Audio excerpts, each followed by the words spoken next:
Right. Good evening. My name is Louis. We are here again with AFJ Ministries. Today I have Steve with me as well as Pastor Mario. Good evening, Steve. How are you? Good day, Louis. It's always great to be here. It's cold and chilly outside, but our heart is warm, and that's what matters. Yeah. Good evening, Mario. How are you? Good, and you, Louis? Yeah. God is on the throne. That's the most important thing. Yes. I think if we look at what's happening in Cape Town and the Garden Route and those places, Yeah. I think we need to pray for those people. There's a lot of damage, Mm. but also out of that, we know that God is still in control of everything. Yes. Yes. Amen. Definitely. Yeah. Right. So I'm going to open for us in prayer, and then I will hand over to you, Steve. Great stuff. Thank Right. you. Thank you, Father God, for bringing us together tonight. Lord, we pray that you will give Mario the Holy Spirit to lead him in what you want him to deliver. Lord, we are only the vessels, but the word Amen. and the message comes from you. We are only the vessels to deliver this message, Lord, and we pray for everyone who watches this podcast, whether it's live, whether it's later on, Lord, that you will touch and speak to the people's hearts, Lord, that you will touch the right people, Lord, that the right people will hear this message and understand what you want to tell us regarding salvation. Yes, Lord, and we pray that the Holy Spirit will lead tonight, and we pray this in your holy name. Amen. Amen. Amen. Amen. Amen. Thank you so much, Louis. It's another episode, another session of A Life for Jesus. The last time we were talking about I was delivering a message about understanding salvation correctly. Now we did the sermon part. Now we're going to go into it a bit deeper, and we can have a discussion about understanding salvation correctly. And it's such an important term because a lot of people think that if you grew up, like I said, if you grew up in a Christian home, that is sufficient. But as I explained, if you grow up in a garage, that doesn't make you a motor car. You can only be a Yes. motor car if you are a motor car. And that's the same thing with being a Christian. You can only be a Christian if you are a follower of Jesus. If you are a Christian, growing up in a Christian home doesn't make you a Christian. So it's a great honor to have someone that's familiar, as I said, with us. He's part of the furniture at AFJ Ministries, Pastor Mario Todd, and we're going to talk about understanding salvation correctly. And Pastor Mario, if I can quickly just say something, it's always I'm very uncomfortable with it when I ask somebody, are you a Christian? He says yes, and I said, can you give me your testimony? And he says, yeah, I've always grew up in a Christian home, and I can't remember, but I've always been a Christian. I don't know. For me, I'm always very uncomfortable with it because I always feel there has to be a time in your life where you had an encounter with Jesus. Yes, Pastor Steve, I'm agreeing with you. Um, I think especially in South Africa, we are a Christian country. So Yes. we are used to the saying that my dad, my mom was a Christian, so I'm automatically a Christian. And it doesn't work like that. Each person has his own identity, his own purpose. God has created us, each one separately with our own DNA. And also, we are responsible for our own lives and our own salvation. Yes, it's a very interesting subject, understanding salvation. But I think what we have to do is go back and see where did it start and why do we need salvation. And I Yeah. think a good point to start with is when we go back to the Garden of Eden. We see there that I just want to grab my Bible here. We see there that God had a plan, Yes. firstly, and there was a purpose for his plan. But before we get to the Garden of Eden, we've got a situation where Satan or the devil or the enemy or how you want to call him, because in each different culture, the devil is called a different name. But Yeah. before we get to the Garden of Eden, we see that Satan had the responsibility when he was in heaven. And he rebelled and had self-gratitude. That's why he was chucked out of heaven. Yeah. So firstly, there we have problem number one, where rebellion started. Now we get to Genesis, we get to the creation, where we see Adam and Eve. And I want to read this because it's quite interesting. Yes. It says in Genesis 1:26, then God said, let us make man in our image according to our likeness. Now, this our image and our likeness is referred to God, the Holy Spirit, and Jesus, the Word, or Jesus, the faith. That is our image. That's the our that it's talking about. And then we see further that God then makes Adam out of the dust.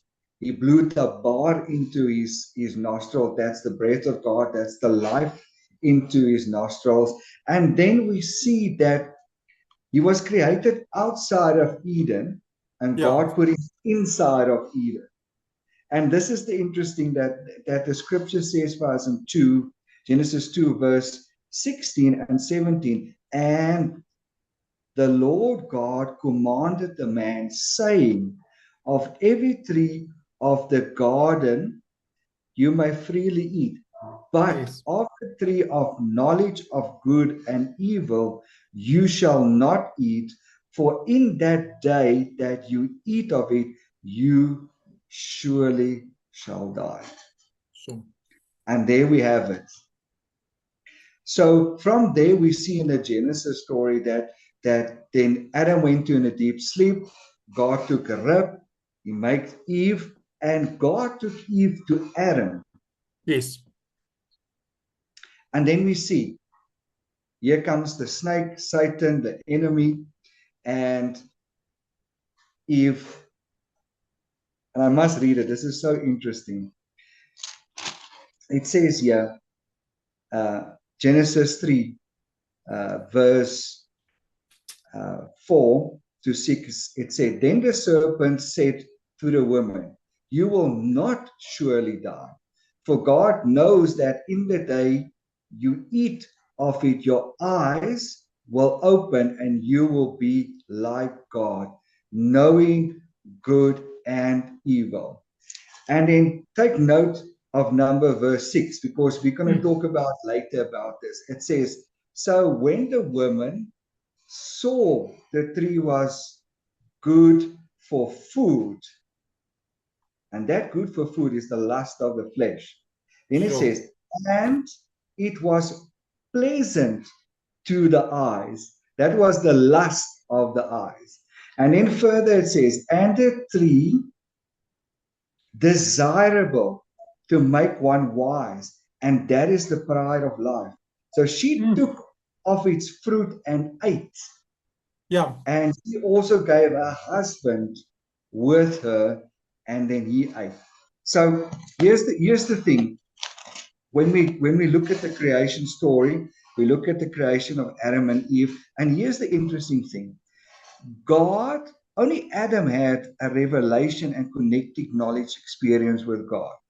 Because God told Adam, don't eat of that tree.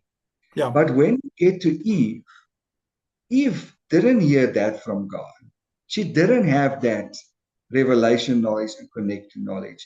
She got that from Adam. Yeah. And the second thing is, if a serpent or a devil appear in front of you and talk to you, you will be afraid. There will be some fear. But Eve didn't have fear when she spoke to the serpent, because nowhere in that space, in that scripture, it tells us that she was afraid or fearful. So here is the problem that we have. They ate of the fruit. Yeah. They ate of the wrong tree. God said, do not eat. They were disobedient to God, because like Lucifer, Adam and Eve was seeking to become like God. Sure. And when they ate, they were in rebellion and in self-gratification, exactly the same as Lucifer when he was kicked out of heaven. think a thing that that stood out for me, sorry if I can just say, is that the absolute power of choice. They had plenty of food in the garden. Yes. But yet they choose that. And it's also when it comes to sin, if you think about it, it's I'm gonna take it more deep. If you're in a marriage with a person, you've got a wife at home, so you've got what you need, but yet you still choose, to have an affair at work. Then that choice, to, in spite of what you have, to still go and look for something else. And that's exactly what Eve did. She had what she needed. They had plenty of food to eat, but yet she chose to eat something that she didn't need to have eaten. So once again, choice, to eat something that you don't really need. And isn't that also how sin works? Sometimes you actually do something, you don't need it, but yet you still go and do it.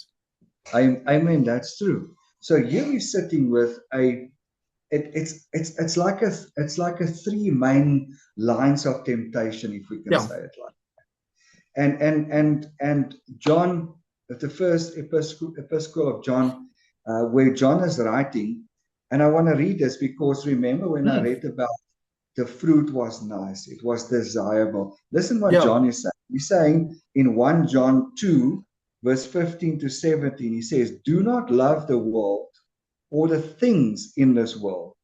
If anyone loves the world, the love of the Father is not in him." Now here it comes. "For all that is in the world, the lust of the flesh." Sure. Secondly, the lust of the eyes. And thirdly, and the pride of life is not of the Father, but is in the world. True. And the world is passing away, and the lust of it, but he who does the will of God abides forever. Wow. Now here John is writing exactly the three temptations that was in the Garden of Eden when it came to the nice fruit that was on the tree. And exactly in today's life. So we've got, and I'm going to mention a couple of things that's to do with 3 tonight. So we've got the 3 temptations that we have. There's always 3 parties involved. So let's say it was Adam and Eve in the garden. It was Jesus in the wilderness. And today it's you and me. It's us. Okay, so today we have the lust of the flesh, number 1, that's involved. We've got, secondly, the lust of the eyes that is involved. And thirdly, we've got the pride of life. That is the 3 temptations that we have, exactly the same as what Jesus had and what Adam and Eve had. So because of that disobedience that happened, it took us away from God. It took man away from his purpose. It actually caused that we as men and as women died physically, we died emotionally, and we died, just want to see, I made a note somewhere, physically, emotionally, and spiritually, and eternal life actually died because of the sin that happened. And that's why we need salvation. We all need a savior. But here's the interesting thing that I want to bring the viewers and the guys that's going to listen to this is when we look at the 2 Adams, right? So we've got Adam in the Garden of Eden, the first Adam. And then we've got the second Adam that was born in Matthew, that's Jesus Christ, that the Old Testament prophesied. And here we've got Jesus that was born, the second Adam. So here's the difference between the 2. The first Adam yielded to the sin, bringing upon humankind sin and death. Okay. The second Adam resisted the devil, and that resulted in justification and life. Wow. So let's quickly have a look. So we've got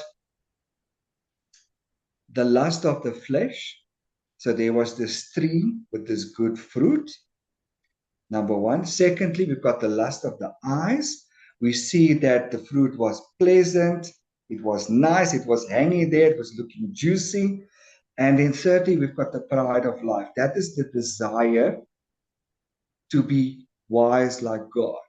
So that's what happened in the Garden of Eden. Now we go back in the New Testament. Now we have Luke 4, I think it's Luke 4, 1 to 13. We see that here comes Jesus, here's John the Baptist. Jesus gets baptized. A voice came out of the heaven. God answered and said, "This is my beloved Son." The Holy Spirit came down with a dove. And here's the interesting thing that the word says, and the Spirit of God led Jesus into the wilderness to be tempted. Okay. So now again, we see the three principles that we have in the Garden of Eden. We see suddenly is now in the wilderness, in the desert. Now here comes Satan and says, command these stones to become bread. Lust of the flesh. Yeah. Comes the second time, he says, here's all the kingdoms. This is all yours if you just bow before me. That's the lust of the eyes. Sure. Thirdly, jump off the temple. The angels will catch you. You won't get hurt. Pride of life. See, those are the three temptations that was in the life, in the garden, Adam and Eve, and in Jesus in the wilderness. And exactly those three temptations are the ones that we are dealing with today. Oh, yes. So because of those, and because of the sin of Adam and Eve, we all need salvation. Oh, yeah. So because of what happened in the Garden of Eden, we've been separated from God, number one. We lost our spiritual, physical, and internal and emotional life. And then we were cut off from our purpose, reason why we were created. Sure. And some translations even state and say that because of the disobedience of Adam and Eve, our lifespan was cut shorter. Yeah. So when you read in the Old Testament, you hear of all of these 5 heroes. They were like 900, 800, 700, 600 years old. Because of the sin, immediately the decay started. So where God was destined people to be very old, the more we move through the Bible, the more we go into the modern times, the lesser older we get. If we see today, the modern age, if you are 40 or you reach 40, you're really lucky. Because most of the people, or the average age for people dying today is 40. Wow. So decay is happening. That's why we need salvation. Absolutely. Yeah. I think also the reality that we also need to realize is that because of what Adam did, we all inherited that sinful nature. That's reality. Yes. And you talked about the three sins, the sins of the flesh, the sins of pride and the pride of life, and then also the lust of the eyes. All of us that's lived on earth have yielded into that temptation. And we all know the consequences of that is death. So Amen. Immediately we all have got a sinful nature. We were born with a sinful nature. And secondly, we all have fallen into those three temptations, which the consequences. Therefore, we need a perfect salvation. We need someone that has never yielded to sin, that never could have had a sinful nature. Like Jesus was born without he was conceived by the Holy Spirit, so he didn't inherit the sinful nature, firstly. Secondly, he never yielded to the three things. He stood. So we needed someone that was a perfect sacrifice in order for us to have that relationship with God again. And that is why it's so important that you need to make that decision to accept Jesus, that you can inherit the new spirit of the second Adam. Yes, 100% agreeing with you. Amen on that. So let's get to salvation. Okay. Yeah. Let's get to the understanding of salvation. So we know now what happened in the Garden of Eden. Yeah. That now tells us we need salvation. Yes. We also seen that the same thing that happened to Adam and Eve happened to Jesus and also is happening to us today. Yes. Okay. So because of the sin that we inherited, because of the decay, obviously we now past the Old Testament. We cannot slaughter lambs and all of those things anymore, because Jesus came in the New Testament, and it's all about the grace and the love of Christ and the Absolutely. forgiveness. Yes. So now we need to look at what is salvation to start with, to be able to understand. So we've seen now where it's coming from and the reason why. Okay, so what is salvation? So salvation is being completely saved or rescued from danger or harm. That is salvation. That's it. Because sin is harmful, sin can damage, sin can kill. So we need something to save us from that, or someone to save us from that. Okay. Wow. I love it that you say that. I'm sorry, I'm just quickly, sorry to cut you short. I love it what you said, because in my sermon, it's actually so, I actually compared it with when you are in sin, it's like being in the middle of the ocean and you're busy drowning. Yes. And the boat comes, you're busy drowning, you're going to die. Now the boat comes that represents Jesus, and he picks you up. So you've been picked up, you're safe now, you're not going to drown anymore. Now you're safely on the boat that will never sink, which represents Jesus. So you've been saved from that sin and from drowning into eternal death. That's true. So salvation has got two implications. So firstly, someone needs to be saved. That's obviously number one. Oh, yes. The second one, someone must be able and willing to save. Wow. So that's the twofold of salvation. So I am a sinner. I need to be saved. Yes. That's the one part. The second part is I've got Jesus Christ that is able and is willing and he wants to save me. Amen. So that's the twofold of salvation. Now, if we take it further, I remember I said at the beginning we're going to talk about a lot of three. So there was the three temptation sins that we have. So there's the three, the Trinity that is part of three: God, Jesus, Holy Spirit. There's the three dispensations: dispensation of God, dispensation of Jesus, dispensation of the Holy Spirit. So salvation has also three parts connected to it. So let's quickly have a look. So salvation is always to do with blood. The blood of an innocent needs to be shed and need to be applied. So that's number one. Number two is salvation is always through a person. No longer through an animal. It's now through a person. That is Jesus Christ. Thirdly, salvation is always by grace. You can't buy salvation. No. You can't do good works to get salvation.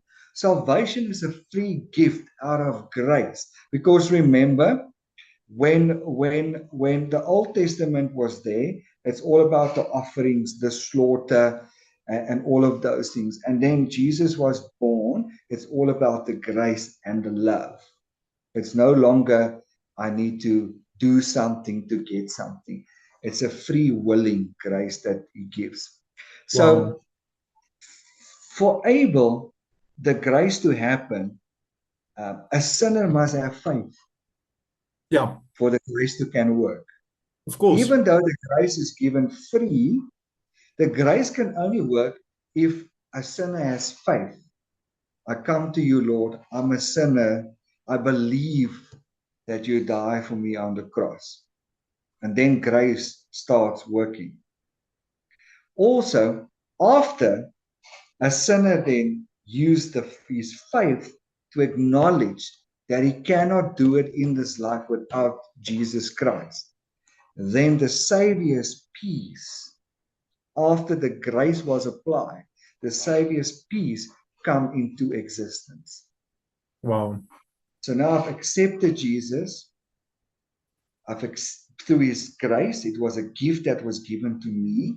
So now I accepted Jesus. And now what is the consequences of accepting Jesus? There's a peace that follows. Yeah. So that peace, yes, I will still have struggles in this world.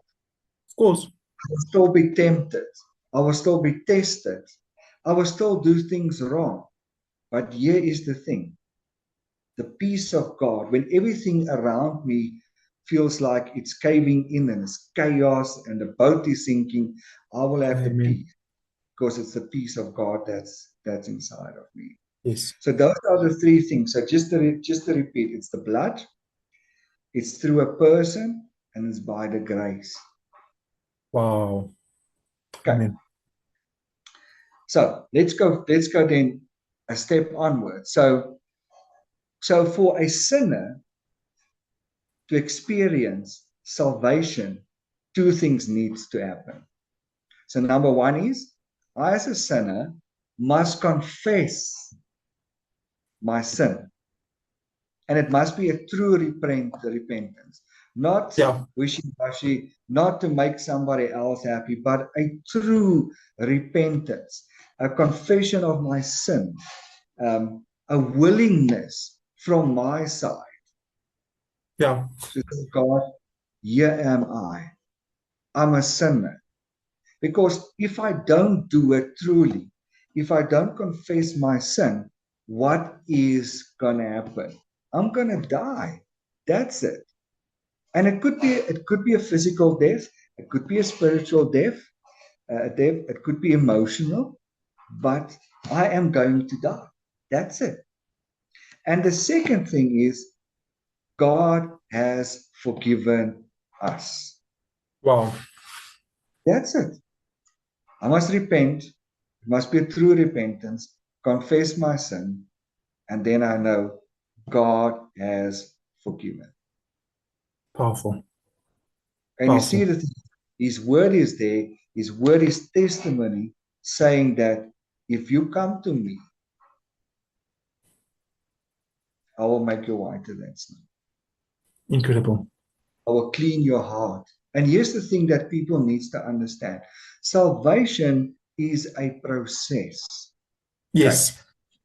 So, when I say it's a process, I give my life to Christ. Only the spiritual man is reborn. True. Okay. Our viewers and listeners needs to understand it's only the spiritual man that's reborn. This piece of meat want to go left, and the spirit wants to go right. Yes. So I need to get that in line with each other so that I can walk into my purpose, walk into my gifting, walk into my talents, walking into that what God has planned and ordained for my life. And how do I do it? I do it. I go to church. I read my Bible. I pray. I testify. I go to conferences. I go to workshops. Because every day I am conforming to the image of Christ. Yeah. I'm not perfect. I'm not perfect. I'm conforming to the image of Christ. Till that day when, number one, I die, or number two, Jesus comes back. Then I will be perfect in him. Okay. Amen. That's why you will see that people say, for example, somebody is now drinking, they give their life to Christ, and immediately they are saved, they are healed from alcohol. But now you get somebody else that is saved, but it takes a process for that person to leave alcohol. Amen. You see? Okay. So, Paul wrote the book Romans. So Romans is a typical book. There's verses in there that we can use to get somebody or lead somebody to Christ. Oh, yes. Powerful. See, that's where the Roman road comes from. The E3 mission information comes from. It comes out of Romans. So let's have a look at the book of Romans. So Romans, there is 4 things that we need to understand when it comes to salvation. So number 1 is why we need salvation, number 1. Number 2 is how God provides salvation. And number 3 is how we can receive salvation. And number 4 is what is the result of salvation. So Sure. all of those 4 comes out of Romans. Because Romans is a book that was written so that we can have, I actually want to say, the plan of God, how to get somebody to him, if I can say it like that. So let's look at number 1. Why we need salvation? Because we all have sinned. Oh yeah, it's fallen short. Consequence of spiritual death is separation from God. And here's the True. thing. The spiritual principle of obedience is God's plan to reward our lives, our life. Yeah. So when I'm obedient to God, to his word, he blesses me. He rewards me in that obedience. Okay. But I heard something very interesting. A theologian said that you never disobedient. You're always obedient to something or someone. Okay. Oh yeah. Just to put it in there. Okay. So the second one is how God provides salvation. He provides salvation through the love act that Jesus did to Amen. die on the cross for you and me and for everybody in this world. That is how God provided the salvation. Because he saw in the Old Testament this thing about slaughtering lambs and putting this on the altar, that on the altar. It's not working because the people are still sinning and still going on with their own thing. So he provided Jesus as the perfect offering, the perfect lamb for us so that we can get the salvation through Jesus Christ. The third one, how we can receive salvation is simple. I must just believe in Jesus Christ. That's it. Amen. Yeah. Truly believe in him, that he died for me. He forgave me of all my sin. He's taken all the nasty things and totally destroyed it. I just need to believe in him. That's it. And the fourth thing is, what is the result of salvation? Is I am forgiven, my sins are forgiven, and through that, I have access to eternal life. Amen. Powerful. And that's all out of the book of Romans. Because Romans was the book that God gave us, how we can lead somebody to Jesus Christ. Okay, so there's a lot of key terms when it comes to salvation. I think there's something like 10 of them when we look at salvation. I'm just going to quickly run through it because it's very intensive. Some of it is very theological, and we don't want to ensnare our viewers and our listeners in heavy theological stuff because a lot of people do not understand that. Jesus taught out of simplicity. That's why he used a lot of stories. Absolutely. Because in the message was in that simplicity. And let's keep this session very simple because I believe God is in the detail.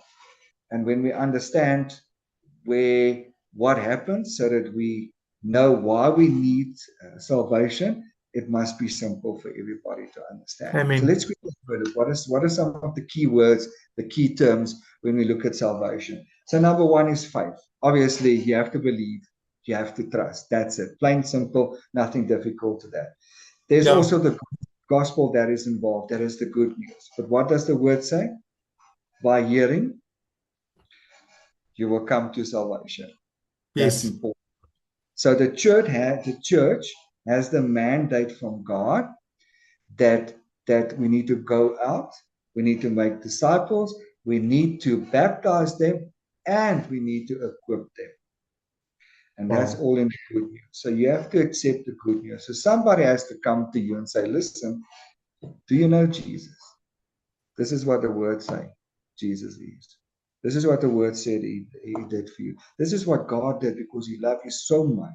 He gave his son, Jesus Christ. Amen. So that's where the good news comes in. We look at grace, unmerited favor. We didn't work for the grace. We didn't have to buy the grace. it was unmerited favor of God, giving us the grace. Absolutely. Absolutely. Okay. Then we've got justification. It's the act of being declared righteous. And how Amen. beautiful is it? When we Incredible. accept Jesus, we acknowledge him, and then there's justification in that. And then we've got the law, the commandments given by God. And here's the thing that we need to understand, that the law is a burden and a curse on a person's life. So that's why Jesus came with the new dispensation of grace and love, so that this law can be broken, because God knew that nobody will be perfect fulfilling the 10 commandments. You just can't. So he decided, let's bring in grace through his son, Jesus Christ. And then we've got atonement. That's the satisfaction of God's holy wrath against sin. So God is a God that don't like sin. That's it. True. That's why when he saw what happened in the Garden of Eden, God already had a plan in place. I read something interesting. God never fails. He never turns back on his word. There's no plan B or a second plan in God's realm. It's only number one. There's only Absolutely. one plan, and that's the plan from the beginning till the end. And Absolutely. that's good assurance to have. And then there's redemption, the act of freeing someone by paying a purchase price. Incredible. That's redemption. Part of salvation. God paid a purchase price for you and me and for everybody else, so that we can have freedom and grace in him. Then is righteousness, that we are standing in purity, and we are standing in faithfulness, and we are standing in righteousness or in right standing with God. Because when God looks at you and me and everybody else who accepted Jesus, he doesn't see the brokenness that was there. He doesn't see the sin that was there. He sees Jesus in you. And that's the important thing. That makes you in the right standing with God. Then we've got salvation, that's deliverance, that we know. And then we've got sin, that is missing the target. That's disobedience to God. So that's some key terms that we deal with when we talk about salvation and understanding salvation. And then if we can sum this up very short, that salvation is deliverance from sin, number one. Amen. Number two is it's received through grace by faith. Yes. So I need to believe in Jesus, that he can forgive my sins. Then grace kicks in, and the grace is for free. Then made possible by the death and the resurrection of Jesus Christ. So Jesus paid the ultimate price. And then it's a free gift to us. Yeah. Made possible that Christ died in our place. Because we were supposed to die. But God loved us so much that he gave Jesus, so that Jesus can die in your and my place and the rest of the world's place. And then lastly, it's the beginning of transformation. It's beginning of the eternal life and the eternal that we have in God. So every day I'm conforming to the image of God. That is salvation in a nutshell, in a summary. Wow, it's amazing. Salvation is an absolute supernatural thing. It's an absolute miracle, because it's something that is been given to you. You don't deserve it. It's not something that you can get or do. It's an absolute supernatural. There's no ways you can be able to change yourself. I mean, if we could have been able to change ourselves, then it wouldn't have been necessary for Jesus to die for us. So it's an absolute miracle that the moment you encounter Jesus and you trust Jesus genuinely, you trust that he has died for your sins, and you cling onto him, walking that faith with him on a daily basis. Yes, you're still going to struggle, but day by day, the more I walk with Jesus, the more I trust him, the more I spend time with him, Amen. slowly but surely I'm going to start to change. And that's not because I'm changing, but because Jesus is busy transforming my life through his Holy Spirit. And I think that is what you viewers needs to understand, is it's an absolute supernatural process. And people always say, but how can I believe in something that I don't see? But my question, and I was meditating when I used to run, I always got things. When you climb on a plane, you've never met the pilot. You've never met the pilot, but yet you trust that that pilot is going to take you from destination A to destination B. It's not as if you go to the reception at the airport and say, please give me the credentials of the pilot. I want to see, is he really qualified? What is his credential? What? You trust that he's qualified to take you there. Yet you've never met the pilot. You've got no clue who's your pilot. You only hear maybe his voice, but you don't have an idea, but you trust that he's going to take you from the one place to the other place. So if you can trust a pilot that you've never met, never seen, why can't you just trust Jesus in the same principle? Agreeing with you 100%. Same if you go to the doctor. God also used medicine and doctors. Exactly. I mean, when you walk into his office, you see the degree there. You don't sit there and ask him, doc, so tell me what was your subjects and what was the percentage that you got. Precisely. No. You just because you see there's the proof against the wall. He's qualified. It's accredited. It's from a well-known medical university. And your faith is then in the doctor because you saw that against the wall. Exactly the same when it comes to the gospel, when it comes to salvation. It's a step of faith that you make. And when you make that step of faith, then it's when the grace starts to come in and start working in your life. Amen. But and that's where it starts. Sorry, Steve. But also, something that always gets to me is that we always talk about lust. We talk about the lust of the flesh, the eyes, all of this. But if you go to Matthew 6, verses 33 to 34, where the Lord says, sufficient for the day is enough.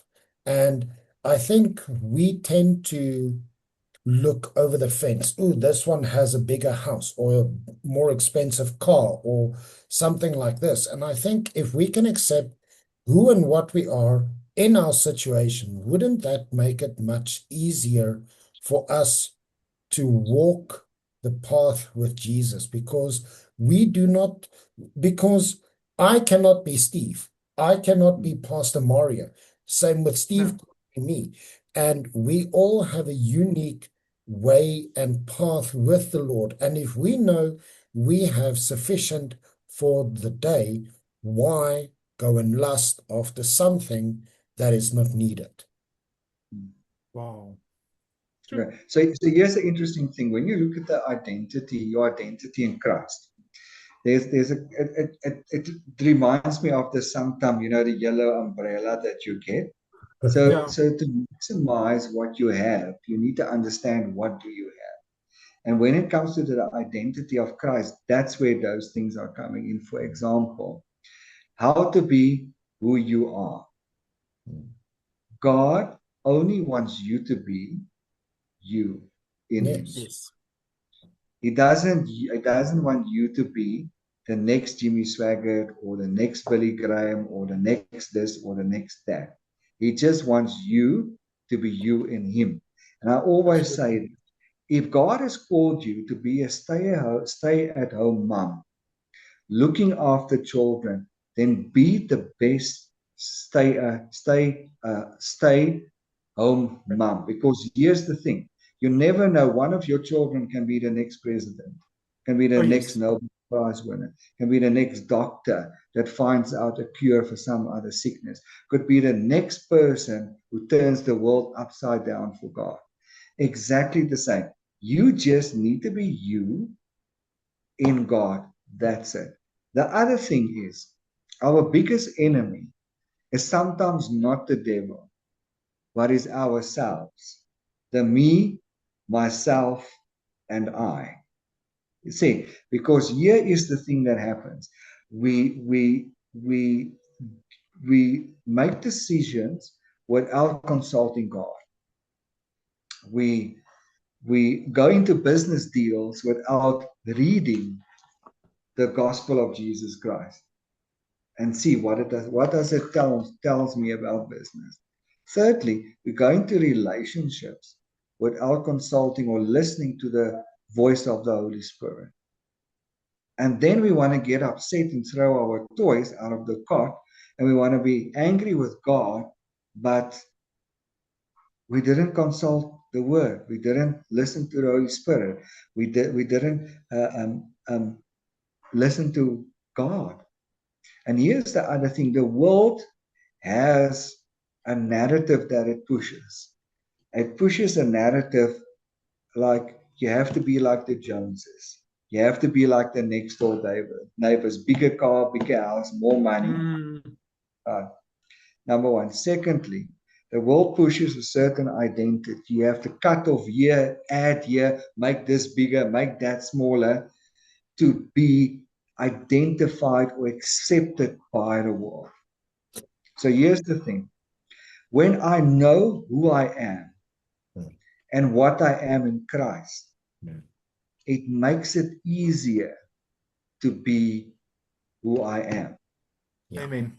Who I am that God wants me to be. Yeah. And yes, we do get temptations. It is part of life. Yeah. And here's the thing.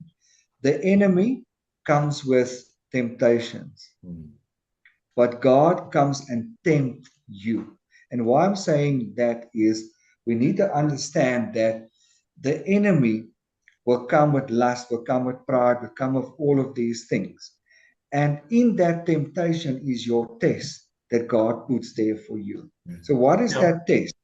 Am I going to give over to the nature and lust after it? Or am I going to say, just like I would rather stay in God's word, I would rather do what God tells me, I will listen to the Holy Spirit and go that way. But also, like you said, a lot of people want to be like the Joneses or whatever, but each of us are unique, right? Yes. With our personalities, our talents, hair color, height, weight, it doesn't matter. And I always tell my students as well, imagine all of us liked the same thing or had the same taste. Life would be extremely boring. Rather put me in my grave. And I think this is where we are very lucky and where we fill up our friends, the shortcomings, the good parts, and it all works full circle. Because if we were all the same, no, I would rather go and sit on an ash heap and just be by myself. Absolutely. That's true. Here's the thing to think about. So actually two things. One is you get the principle of abundance and lack. Okay. So if I take my marriage with my wife, so my wife has got abundance where I've got lack. And where I have abundance, she got lack. But when we come together, we are perfectly for each other. Exactly the same when you go to church. Right? We go to church for a lot of reasons, but one of them is a fellowship, because there's one thing that binds us together. That's the super glue, and that's Jesus. That's why we go to church. That's why when we go to church, everybody's lack is somebody else's abundance. Somebody else's abundance is somebody else's lack. And that's where we come together. So here's the second thing. The second thing is, I think it's Psalm 139. So when your child is born and you're there in the theater, so you as a dad goes through certain emotions when your child is born. But here's the thing, when your child comes out, very unique, DNA is not the same as the world or anybody else. Fingerprints is not the same as the world or anybody else. That's how unique we are made. So David catches this thing. And he was awesome struck, is the word that some translation says. that he wrote in a psalm that we are fearfully and wonderfully made. Amen. And that's where we have to take it onto ourselves and say, okay, I'm fearfully and I'm wonderfully made. I'm unique. There's nobody else like me. I've got a gift and I've got a talent that other people don't have. I've got a certain purpose and a certain destiny that others don't have. So here's the thing that we also need to understand. If I am sitting in a church and I'm sitting the bench warm, right, and I'm not living out my gift, I am blocking salvation for somebody else. Okay. So here's the reason why. So your gift and your ministry, other people are waiting for you to get into your gift, to get into your ministry, to get into your purpose, so that they can get to the salvation process through your gift and through your ministry, so that God can work through you, through your gift and through your ministry, so that they can receive the grace that's freely given. That is so important. And that's also another part of salvation that we need to understand. Okay. That I am the link to somebody else's salvation. And if I'm not on my place, not doing the thing of God according to the plan of God, those persons will miss out on the salvation process. Amen. It is so powerful. Thank you so much, Pastor Mario. There's so much that we can say about it, but I think the main principle is that come as you are. Come with your faults, come with your mistakes. Even I've heard of people that came to church drunk. They were drunk inside the church. The pastor said to the ushers, let them stay, and they surrendered as drunk as they are. They surrendered their life to Jesus. And God started to change them. Example is Don Leonard. He actually got saved like that, literally. And God absolutely transformed his life, and he became a powerful evangelist in South Africa. So I want to encourage our viewers, come as you are to Jesus. Come as you are. Come, surrender yourself to Jesus. And if you've grown up in a Christian home, or you've heard about the story of Jesus, but yet you've never made that surrenderance, surrender your life right now. Just say, Lord Jesus, I'm a sinner and I accept you as my Lord and as my Savior. If you can say that, just as that short prayer, Jesus will come and he live in your house, and he will start to journey with you. When you've said that prayer and you've meant it sincerely, I would like to encourage you to join a church. Go join a fellowship. Become part of AFJ Ministries community. We are on YouTube, AFJ Ministries, and we're also on Facebook, AFJ Ministries. Go and join a local church. Start reading your Bible. Start by reading the Gospels of Jesus. And just pray. You don't have to say high and mighty prayers. Just be sincere and out of your heart. Start to talk to Jesus. And you will see, slowly but surely, as you journey with Jesus and you start to talk about Jesus with your family and your unsaved friends, how he's going to change you. Thank you so much, Pastor Mario. It's always great to hear your in-depth teachings. You're a blessing for AFJ Ministries.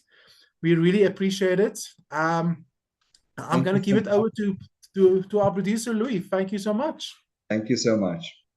Yes, thank you very much. And it was very insightful. I learned a few things. I'm very happy. And yeah, so I think what we'll do, we'll just close off in prayer, and then we take it from there. Amen. Thank you. All right. Dear Lord, thank you very much for Pastor Mario's word today. Thank you that the Holy Spirit gave the word to him and the words to him to give the message. Lord, that the people who listen to this message, that they will really understand what you mean by salvation and how salvation works. And Lord, by no means, any of us, we are not perfect, but you've accepted us as we are. You tell us, come as you are. And Lord, thank you that we have this grace in you, that we know we do not have to be perfect, because through you we have the grace to our Heavenly Father. And we pray this in your holy name. Amen. Amen. Amen. Thank you so much, everybody. It has been amazing. It's been great. Until next time, from our side, it's goodbye and God bless. Have a Goodbye. blessed evening.